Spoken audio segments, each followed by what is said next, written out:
আমি আমাকে যত বেশি ভালোবাসি তার চেয়েও আমাকে বেশি ভালোবাসে কে? আমার মাতা পিতা আমাকে যত ভালোবাসে তার চেয়েও আমাকে বেশি ভালোবাসে কে? আমার প্রিয়তমা স্ত্রী আমাকে যত বেশি ভালোবাসে তার চেয়েও আমাকে বেশি ভালোবাসে কে? মুবাশশিরাম বিরহমাতিল্লাহ, তিনি আল্লাহর রহমতের সুসংবাদ দেন।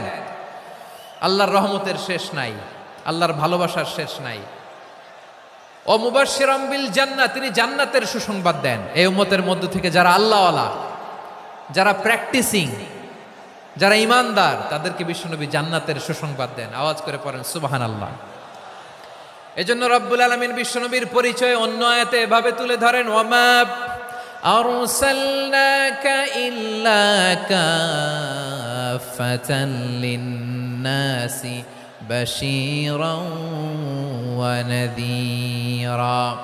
নবী হে, আমি গোটা জগৎবাসীর জন্য আপনাকে সুসংবাদদাতা এবং সতর্ককারী করে জমিনে প্রেরণ করেছি।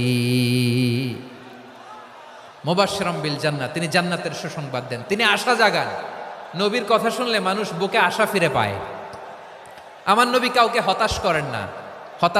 হতাশা বিশ্বনবীর ডিকশনারিতে নাই। তিনি মানুষকে আশাবাদী করে তোলেন। বিশ্বনবীর কথা শুনলে মানুষের হৃদয় নরম হয়, তারা আশা ফিরে পায়। বিশ্বনবীর মুখনিসৃত পবিত্র প্রতিটি কথাই আশা জাগানিয়া। সুবহানাল্লাহ পড়েন।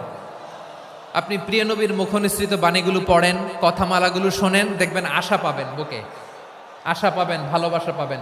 কারণ তিনি এমন সত্তা, এমন পার্সোনালিটি, তার কথা শুনলে হৃদয় নরম হয়ে যায়। মনে হয় হৃদয় খুলে তারে দিয়ে দেই, সব কথা যেন তারে বলা যায়। আওয়াজ করে বলেন ঠিক কিনা? সে কোন বন্ধু বলো বেশি বিশ্বস্ত, সে কোন বন্ধু বলো বেশি বিশ্বস্ত, কার কাছে মন খুলে দেয়া যায়, কার কাছে সব কথা বলা যায়, হওয়া যায় বেশি আশ্বস্ত। তার নাম আহমদ, বড় বিশ্বস্ত। সে কোন বন্ধু বলো বেশি বিশ্বস্ত, কার কাছে মন খুলে দেয়া যায়, কার কাছে সব কথা বলা যায়, হওয়া যায় বেশি আশ্বস্ত। তার